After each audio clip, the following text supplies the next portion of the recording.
I've never actually liked the word gay itself because it always suggests frivolous, happy, happy-go-lucky, carefree, silly. And when you're growing up as, teenager on a council estate in the 1970s, the last thing is that it's a carefree, happy, and a jolly time. In fact, it was very dark and very lonely because all the boys the same age as me were growing up. They all had something in common. They all had their little gangs and their little groups, and they could talk about things. I couldn't talk about who I really was. So it was a very isolating thing. So you weren't in any gangs? You stayed apart? I had friends, obviously. There was some really good friends. But you're always living a secret life, and I think that's something that I've got a lot to be grateful for. We have a lot to be grateful for some of the campaigners and for Pride, because they've meant you can actually open up and enjoy a degree of freedom. And indeed, when that happened, much later in life, I hasten to add, it was just this huge weight lifted off my shoulders.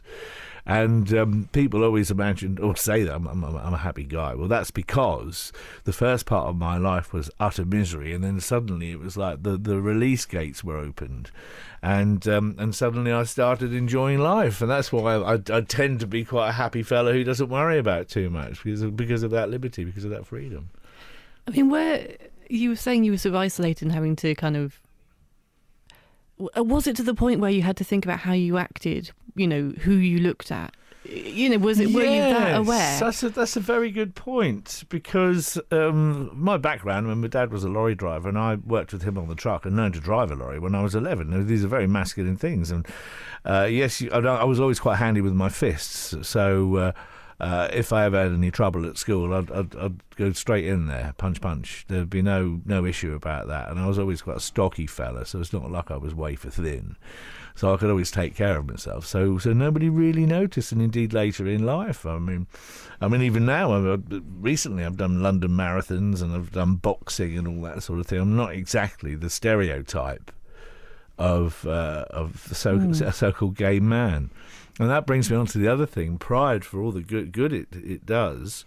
I sometimes feel it just perpetuates the stereotype of what a gay man is. And sometimes I find that can do more harm than good. I'm sure I'm upsetting quite a lot of people by saying that. But the stereotype isn't a good one. It tends to be a figure of fun or something really seedy. And I like to keep away from that. In fact, I don't feel connected in any way with any big gay events. I tend to stay away. I look at the people. I'm glad that they can do what they're doing. I'm so pleased we live in a country where now, thanks to their campaigning, we can be who we want to be. But I don't feel part of it. Is it? Are you sort of saying that because the person you are is not someone who is flamboyant and all of those stereotypes? Well, not in that way. Yeah.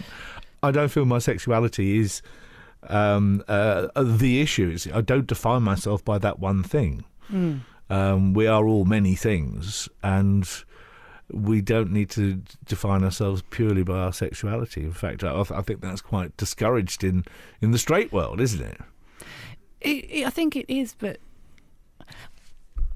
I mean, I'm always disappointed by how much sex is, or your sexuality is the be all and end all in life, and I kind of, for me, it's not, and so I'm always very surprised by that, and I think that even in the straight world, I think there is still. I mean, okay, you don't go around going, I'm straight. I'm straight. But no, you don't. It is still, I think, a very big part of people's lives. I think certainly in the earlier years, growing up years, and when you're a younger adult, I think that the older you get, the less of a role it plays. It's just how nature is, I suppose. But while we were saying all that, it just reminded me of a few incidents where somebody asked me if I had any children of my own, and then I told him, no, I'm batting for the other team. And he said, really? I said, yeah. He said, oh, I hope you didn't mind me asking. I said, no. And then we just carried on as if nothing had happened.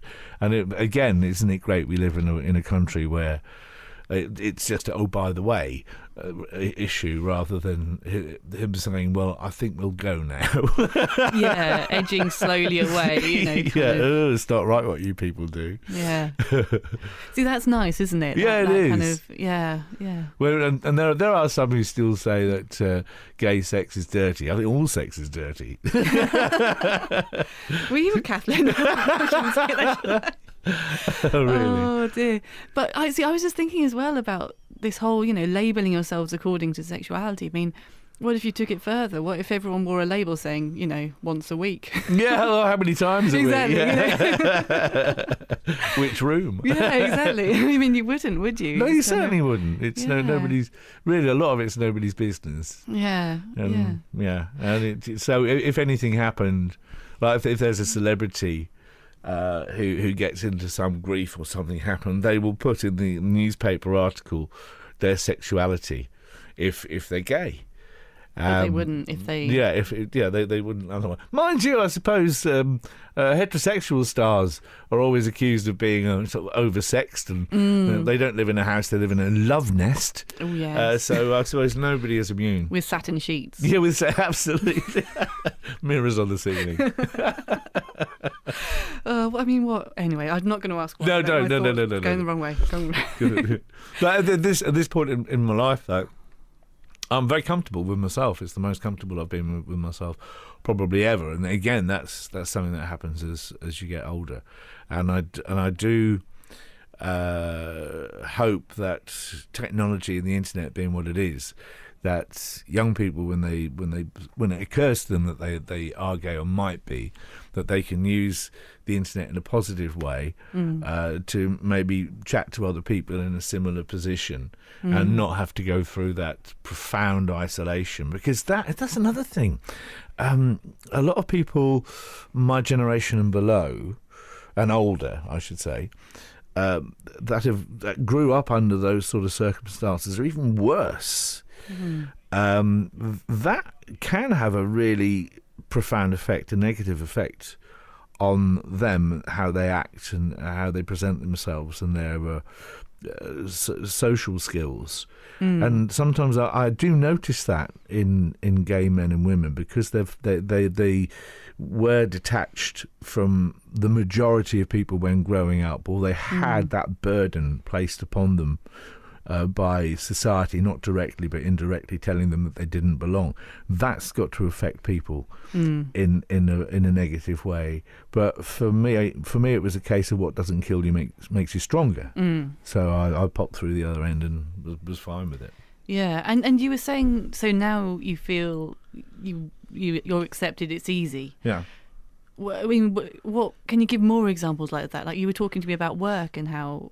Oh no, but nobody bothers at work. It's just nice that we live in a world as well where people have got better things to worry about. Oh really? It's neither here nor there with people. The family, when I came out to the family, they were absolutely fine. I had no idea just how easy it would be.